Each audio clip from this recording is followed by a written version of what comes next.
Dierbare Koning, my God en ek dank U. Ek dank U, my dierbare Vader. Here, dat U nog 'n dag in ons lewe bygevoeg het. Vader, want U kan aanroep, Here, en U naam kan verheerlik, my God. Vader, daarom kom ek net vanoggend my koning en ek bid en ek vra, Here, dat U vir hom bloei en Tanitina, U ook hulle skoonseun sal aanraak, Here, met die afsterwe van hulle dogter. En Vader, ek vra, Here, dat U die nodige vertroosting gee, my God. Here, want ons weet, net U kan die nodige vertroosting op hierdie stadium gee, Here. Vader, ek kom ook vandag en ek dank U, Here, dat U my die geleentheid gegee het, Here, om vanoggend U woord te kan bring, my God. Vader, dank U. Dank U, Here, dat ek op U nie sal verdwaai, U tevoorskyn sal kom, Here, en dat U sal spreek, Here. Here, dat U U hand sal uitsteek, my lippe sal salf, my God. Here, my gedagtes vanoggend net sal vernuwe. Here, dit alles net tot eer en verheerliking van die almagtige koninkryk. Here, dat U elke hart en elke stoel sal besoek vanoggend. En my dierbare Vader, ek dank U daarvoor. In die wonderlike, heilige en almagtige naam van ons Here Jesus Christus alleen. Amen en amen. Ons hier die Here lekker. En ons van die Here vanoggend het ons nagmaal. En ek wil julle vra vanoggend asseblief, kom ons begin hierdie jaar met 'n skoon bladsy. Kom ons begin hierdie jaar met 'n skoon bladsy. Kom ons vergeet en vergewe. Kom ons vergeet en vergewe. As ons volgende die nagmaal gebruik, kom ons vra die Here om ons 'n nuwe blaadjie oor te slaan en 'n skoon bladsy te begin, soos wat ons vandag voor die Here staan met 'n nuwe jaar en 'n skoon jaar. Ek wil volgende bietjie met julle praat oor, sal ons die Here dien ongehaat? En ek wil julle volgende die verhaal vertel van 'n man in die woord van God, wat die Here gedien het ongehaat wat met hom gebeur het. En voor ons by hom uitkom, wil ek julle vra, ek dink die meeste van ons ken die pastoor J. John van Engeland. Hy het 'n baie bekende storie vertel van 'n dokter met die naam van David Livingstone. Ek het 'n jaar en 'n half, of 'n jaar of wat terug, het ek hierdie storie vertel, en ek wil dit graag vanoggend weer met julle deel.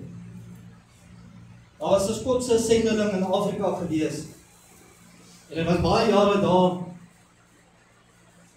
en na 'n klompie jare besluit hy om terug te gaan na die kerk wat in Afrika toe gestuur het, om 'n bietjie aan hulle te rapporteer. En terwyl hy so toe gaan, lê die Here dit ook op sy hart om vir die mense daar te vra dat hulle asseblief moet kom, want die arbeid of die arbeiders is min in Afrika. Maar die oes is baie groot. En nou terwyl hierdie sendeling in die kerk instap, is dit winter, dis koud. Die van julle wat al 'n bietjie navorsing gedoen het oor Skotland, as dit winter is dit baie koud. Dis weer, en dis reën, en dis koue, en dis alles. Maar toe hy by die kerk instap, is hy 'n bietjie teleurgestel, want hy sien al wat hy daarin sien, is 'n paar ouerige mense. En hy dink by homself, hierdie mense, kan ek ons nou nie vra om sendingwerk te doen in Afrika. Maar tog lê die Here dit nog steeds op sy hart, en hy vertel hulle wat hulle doen daar bo in Afrika. En terwyl hy met hulle praat, is die orgelis daar, en wie van julle weet wat 'n blaasbalk is? Hulle noem dit bellows, al die manne wat vandag nie weet hoe om vuur te maak, die verleiding en stoot in die vuur. So dis 'n blaasbalk in Afrikaans. In Engels is dit 'n bellows. Op daai jare het die orgelis 'n jong seun gehad wat haar gehelp het, wat daai blaasbalk gevat het. Dan het hy air of lug in daai orgel ingeblaas, sodat die orgelis kan klanke uit die orgel uitkry. En ek wil julle vertel, ek het so 'n orgel. Ek het so 'n orgel, maar hy blaas nie in hom lug in nie. Hy het 2 pedals wat hy trap. En hy maak sy eie lug. En hoe meer jy daai ding trap, lekkerder kan jy speel, want jy allerhande knoppe wat jy moet trek en druk en so.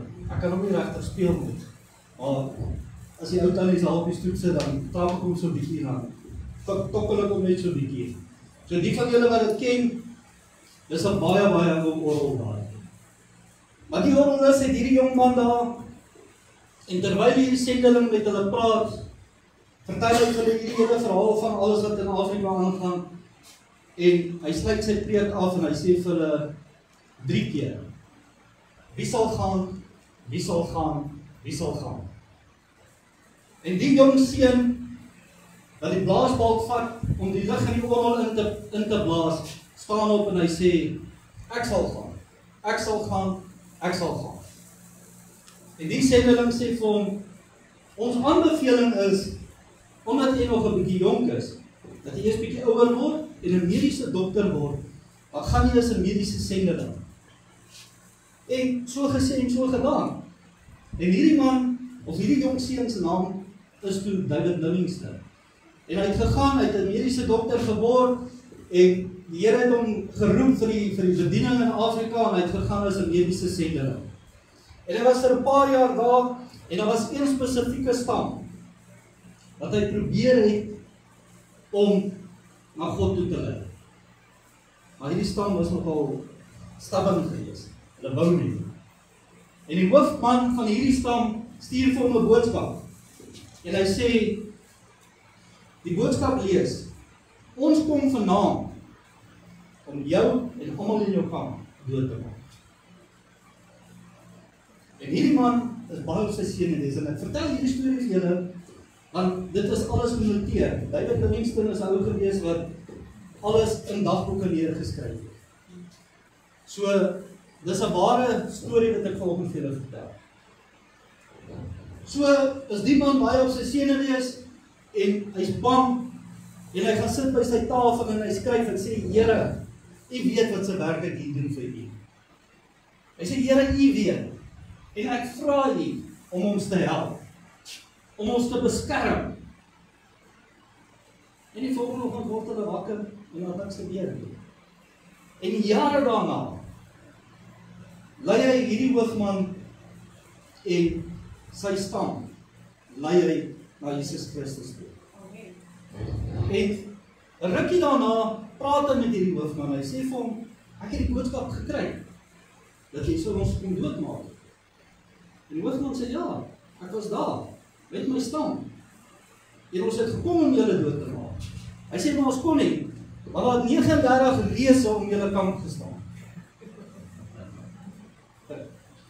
39 reëse om julle kamp gestaan.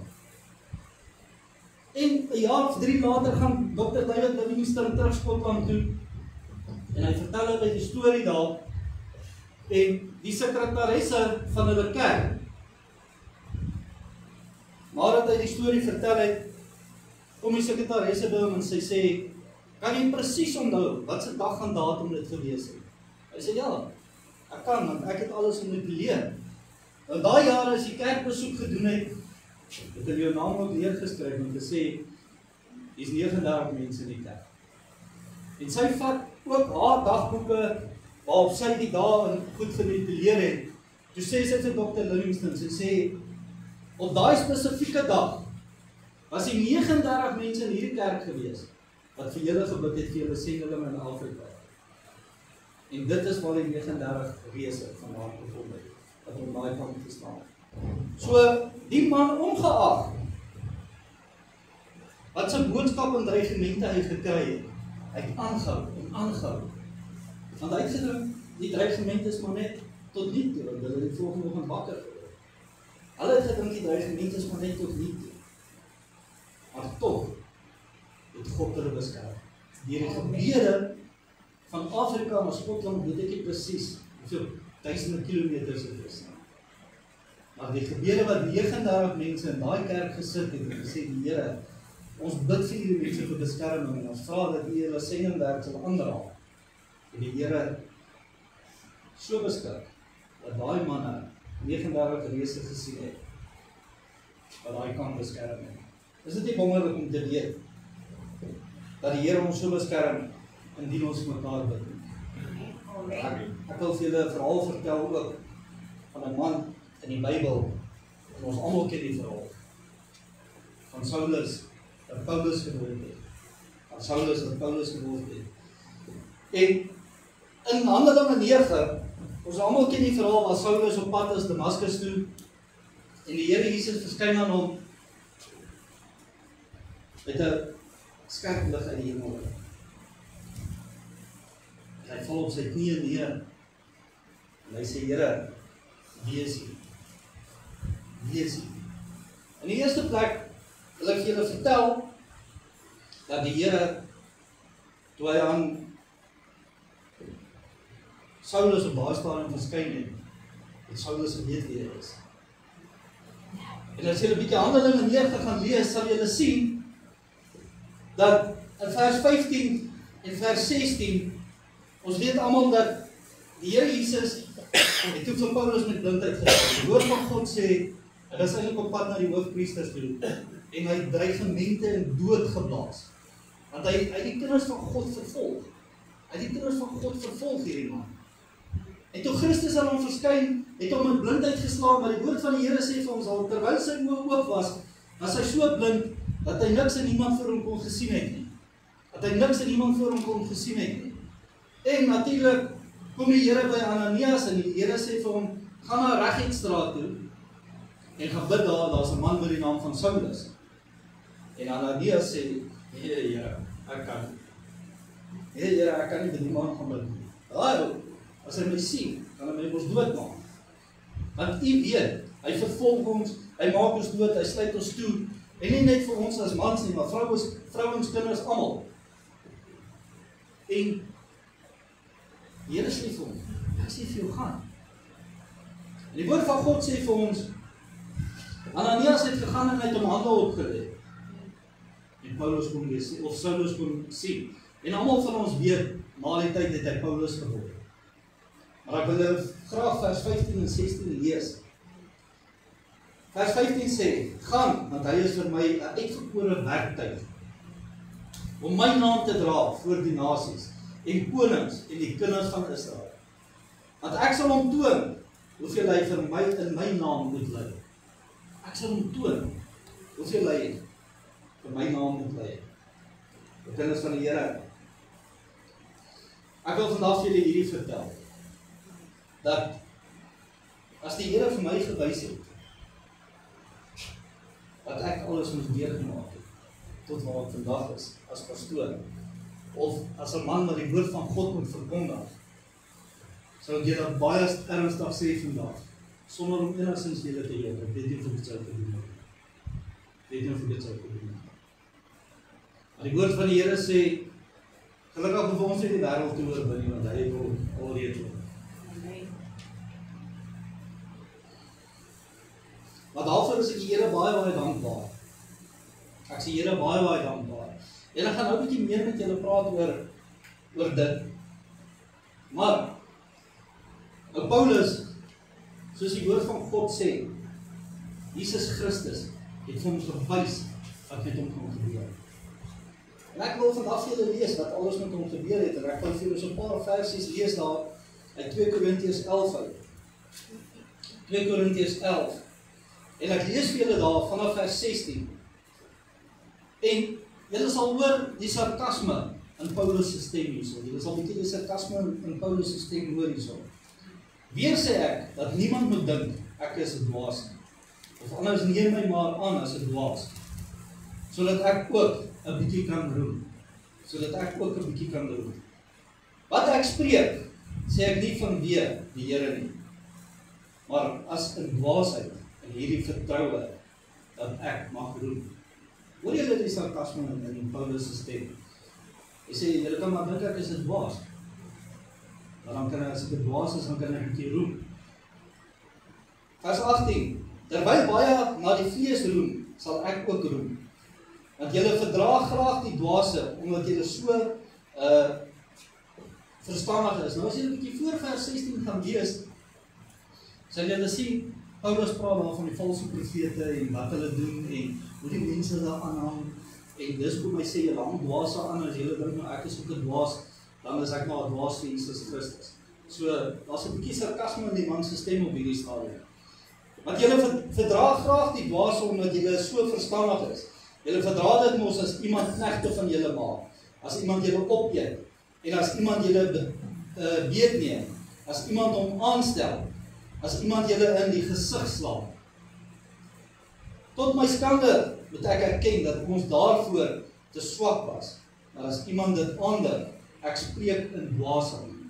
Ek durf ook. As julle Hebreërs, is julle Hebreërs? Ek ook. Is julle Israeliete? Ek ook. Is hulle die nakomelinge van Abraham? Ek ook. Is hulle dienaars van Christus? Ek praat in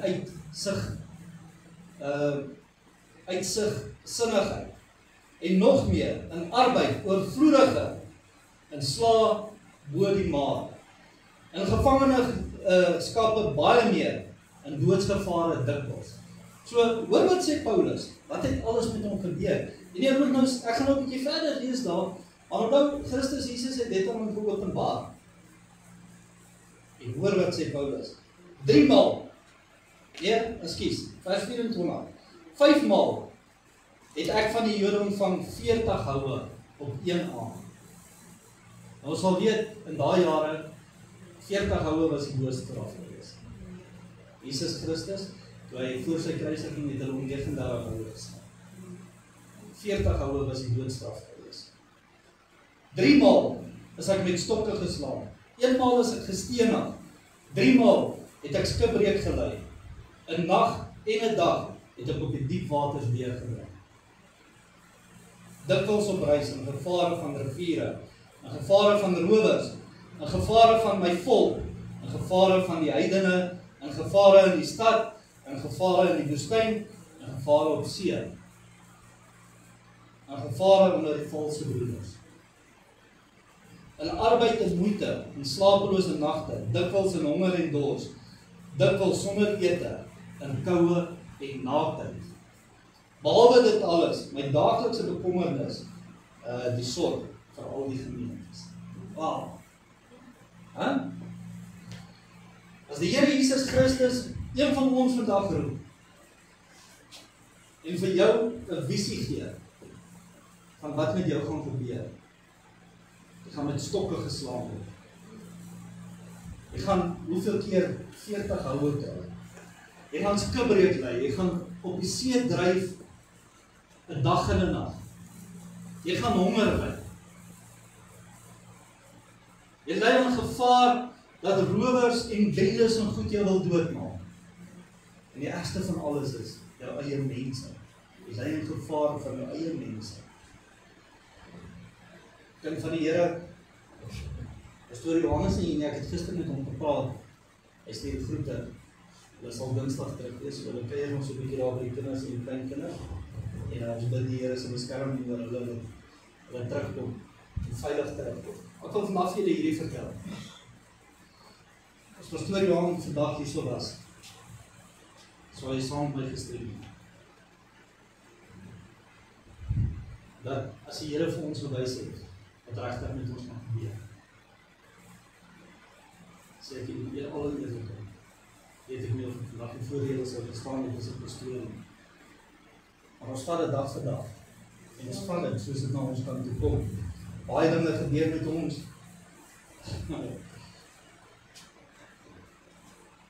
Ek het nou al in hierdie week wat verby is gehoor, ek is al 'n heilige pastoor. Ek het nou al in hierdie week gehoor dat dit is my skuld dat sekere mense hulle besighede verloor. Jy weet, ek het al so baie in my lewe gehoor, vandat ek 'n pastoor geword het, dat as ek maar vir julle sê,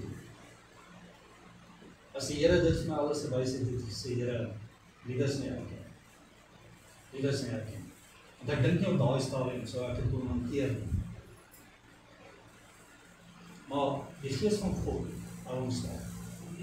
Die Gees van God hou ons sterk. Weet ek wil julle vertel,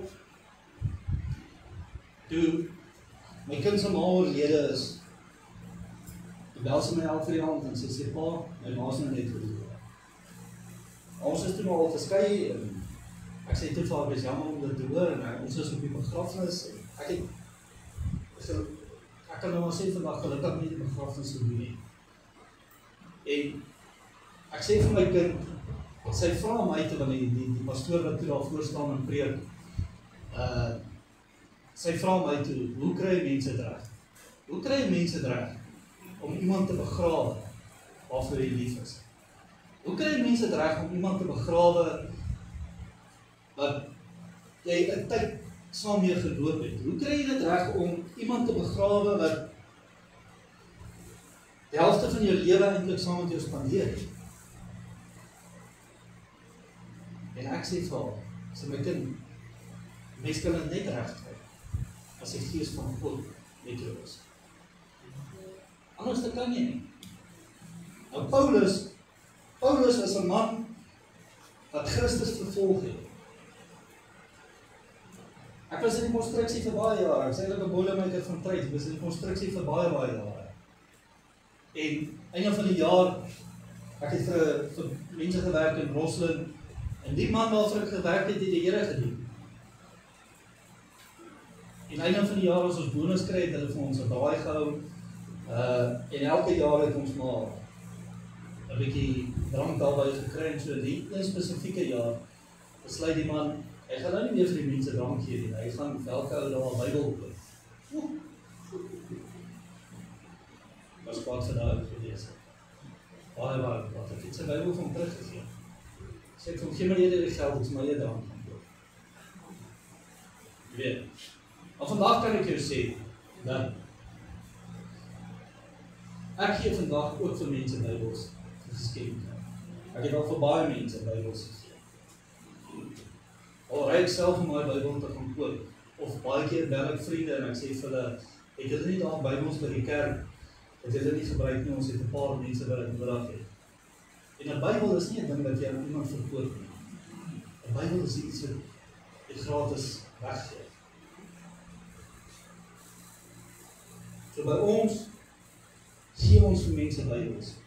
En ek wil vir julle sê, dat ek die Here begin dien het, 'n vriend van my, ook 'n tweedehandse winkel gehad, en die dag toe ek daar wil instap en hom sê, ek het die Here, my hart vir die Here gegee, en ek het die Here ernstig begin dien, en hy sê vir my, kom môre op my dien, ek wil vir jy ietsie gee. En toe daar instap, die gee my Bybel. En ek sal nooit die vers vergeet wat hy daarin geskryf het. Dis 'n vers in Spreuke wat sê, moenie op jou eie insig staan maak nie. Vertrou op God altyd. Vertrou op God altyd. Ongelukkig het my daai Bybel nou die dag weet gekry. My vrou so. Hy het 'n paar bladsye uit die Bybel uitgeskeur. Dankie Here. Louis is nou nie vandag hier nie, maar hy het my daarom 'n nuwe Bybel gegee. So ek is om ewig dankbaar. Maar kind van die Here wat ek julle wil vertel vanoggend is, ek kan nie glo. Ek kan dit glo, maar in a way of speaking, ek kan nie glo dat nadat Christus Jesus vir Paulus gewys het, wat alles met hom gaan gebeur nie, het hy nog steeds gesê, Here, hier is ek sal dit doen. Here, hier is ek sal dit doen.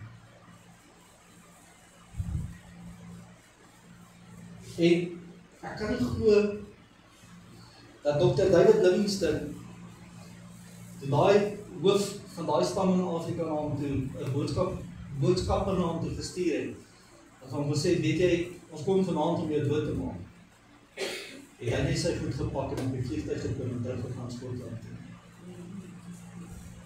Alhoewel hy gevrees het hy geweet, as ek tot God spreek, gaan die Here my beskerm.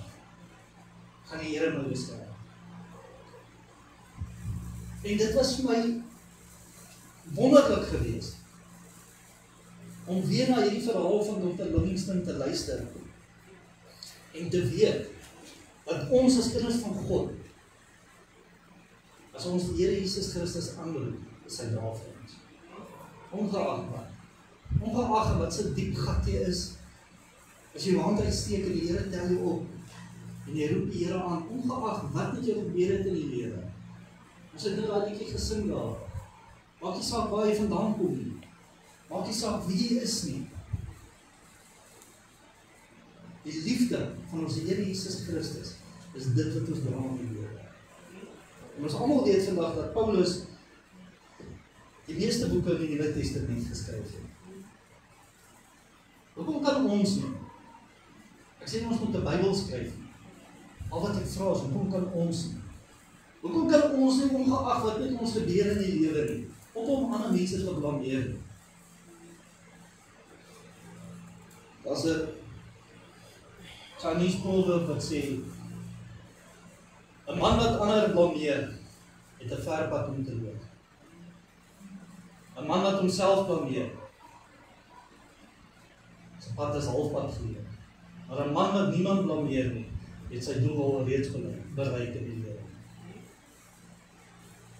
So hou op om soos Adam te maak en te sê, Here, dis die vrou wat U my gegee het. Nee. Hy het sy eie besluit gemaak. Hy het sy eie besluit gemaak om te vat en te eet. Hy het sy eie besluit gemaak om te kies om ja te sê. En nie te sê, nee, dis nie vir my nie. God het gesê ons mag.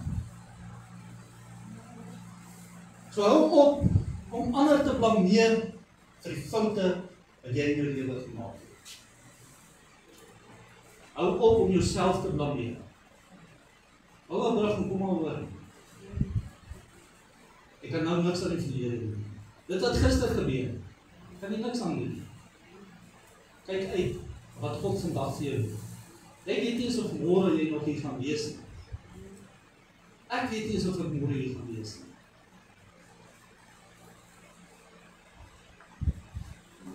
Hou op.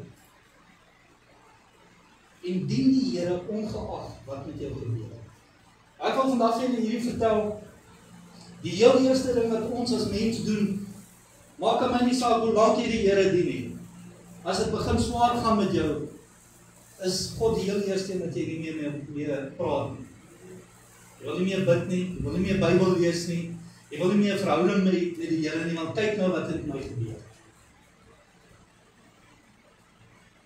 Die heel eerste wie ons blameer is God. Hou op. Hou op om dit te doen. As jy sterk is in die gees, dan sal jy dit nie doen nie. Jy sal die Here dien, ongeag wat met jou in die lewe gebeur. Ongeag.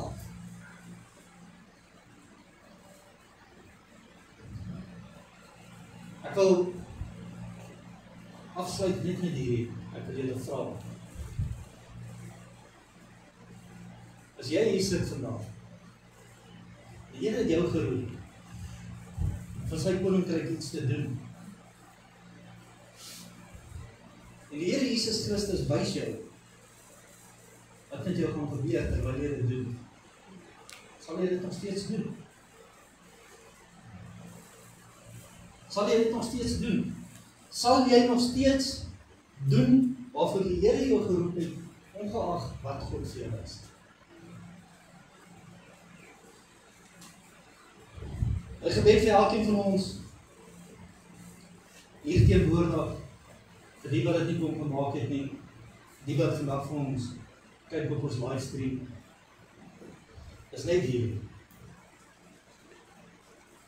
Hou vas aan die Here. In die Psalm staan daar, plaas die Here altyd weer voor hom.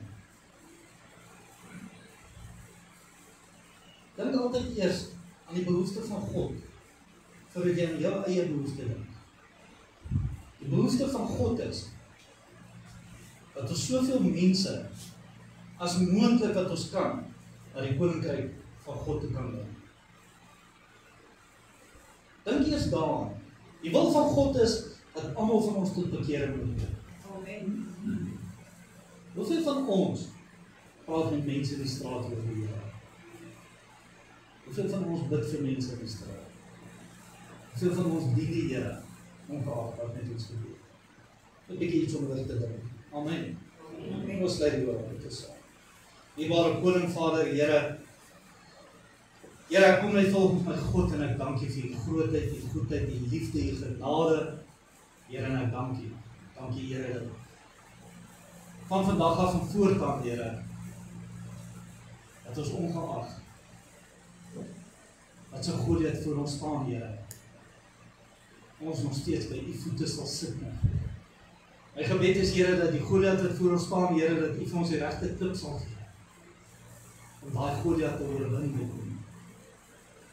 Vader, en ek kom ook net vandag en ek dank u. Dank u my koning, dat ongeag dat u op ons tafel lê, dat ons die toets sal weerstaan, Here. Vader, ek kom ook vandag en ek dank u vir die grootheid, die goedheid, die liefde en genade in ons lewe. Ek dank u ook so my dierbare koning, vir dit alles, Here. Dat u nie net vandag nie, maar ook in hierdie jaar wat voorlê vir ons gaan doen, my koning. Ek kom vandag, Here, en ek bid, Here, elke plan wat u vir ons instoor het, bid ek vandag van u af, my koning. En ek vra, Here, dat u in 'n droom en 'n visie vir elkeen van ons sal wys, my God, dat u vir ons instoor het, Here, dat u vir ons beplan, my koning. En my dierbare koning, dank u daarvoor, Here. Ek kom vandag, Here, en ek maak u planne in ons lewe vas in die gees by God. En my dierbare Vader, ek dank u, Here, dat ons dit van vandag af van voortaan, die dag vir dag kan vat, my koning. En dankie, Here, dat u al reeds daar is vir ons. Dankie, Here, dat u al reeds in hierdie dag en môre, Here, vir ons voorspraak maak. En my dierbare koning, ek dank u, dat u wil alleen in ons lewe sal geskied. Vader, my gebed is, Here, dat u elkeen van ons uit ryklik sal aanraak en ryklik sal seën.